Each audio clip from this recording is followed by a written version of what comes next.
Hi, I'm Charlene. I'm the author of Model Breakers, and I'm writing this book to help you break up with model minority and embrace your true self.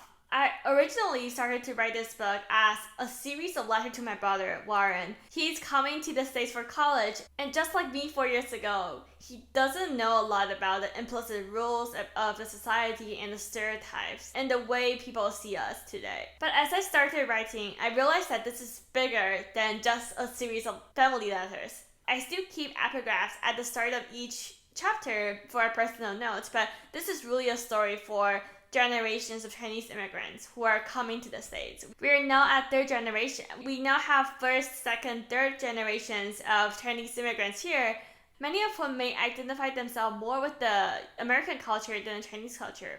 But no matter who they are, what nationality they are, we're all affected by the model minority stereotype. It is enforced upon 6.3 million Chinese in America every single year. And despite the large population, many stories are left untold. We are underrepresented in media, in politics, in many important arenas, and our voice are just not heard. So I started this book just to really closely examine the stories, the limits from people and the youth from high school to college to career to established career. And really, I want to find out why are we struggling so much and why haven't we been seen yet?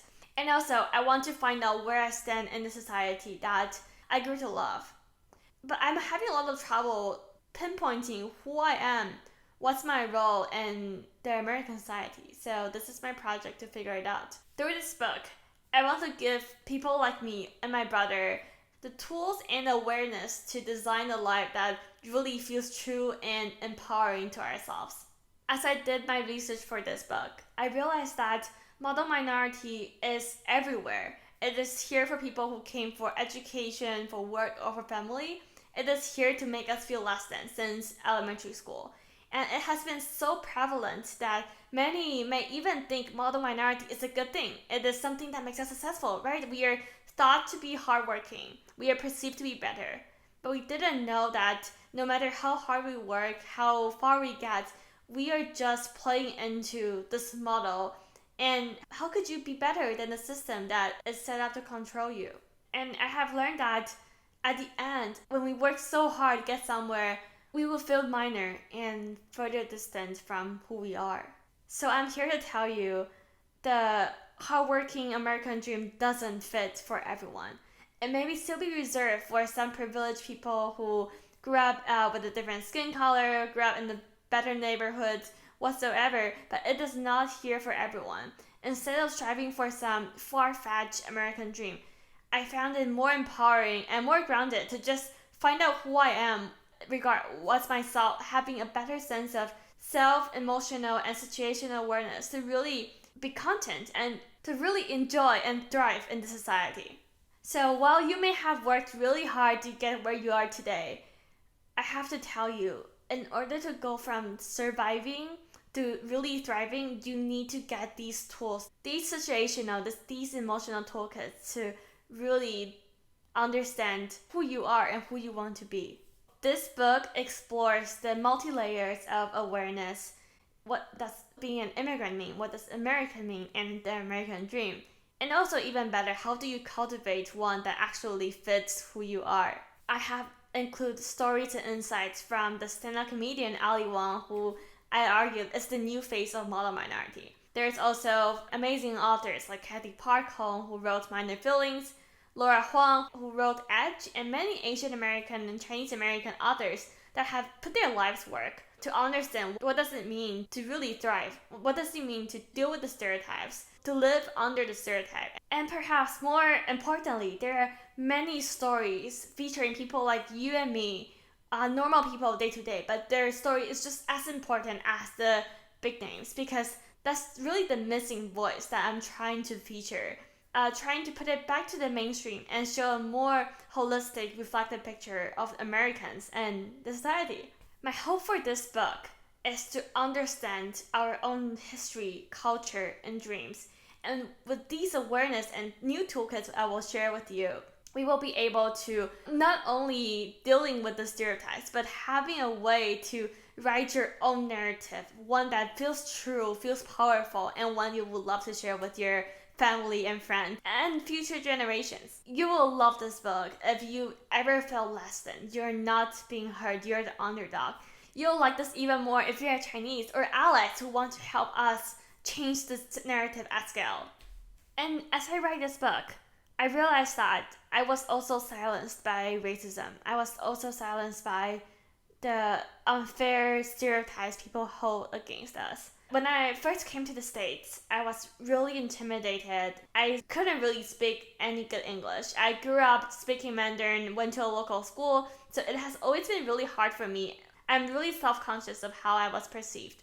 And as a result, I didn't talk to anyone outside of classes if I don't have to. I stay in the dorm my entire first month of college.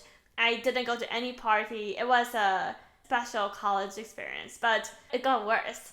When I started to build a project with my friend, we have a chance to pitch to several investors. I was really excited because I had the chance to meet with a really generous alumni who obviously was giving back and had been helping us for a while. I went into the office hour room, sat across from him, and say, "Hey, I'm Charlene. This is the project I'm building."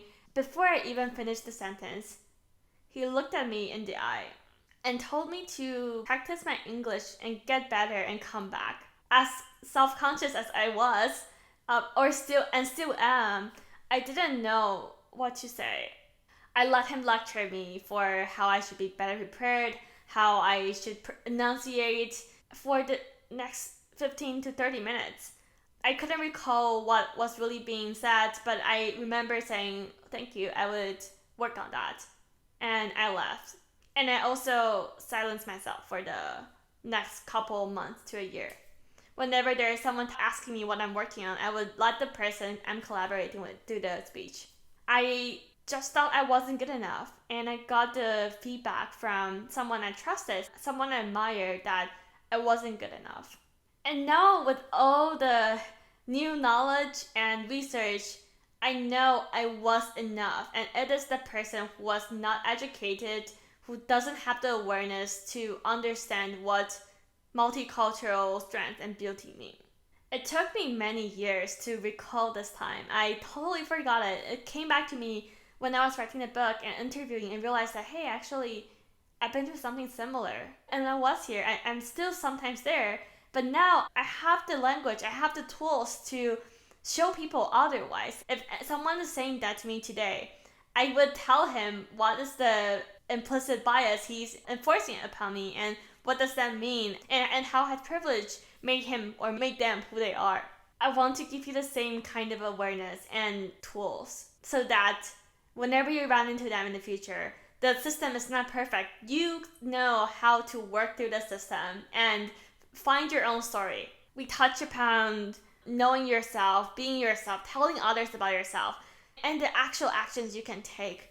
Being more active in public forum, being volunteering, voting, exercising your rights as who you are, because you have a lot more, and for some reason we are just told that we are not enough. We are just told that we could only be model minority, but in fact we could be whoever we want. And that's what I want to tell you, and your family, and your generation's people. And that's my book, Model Breakers.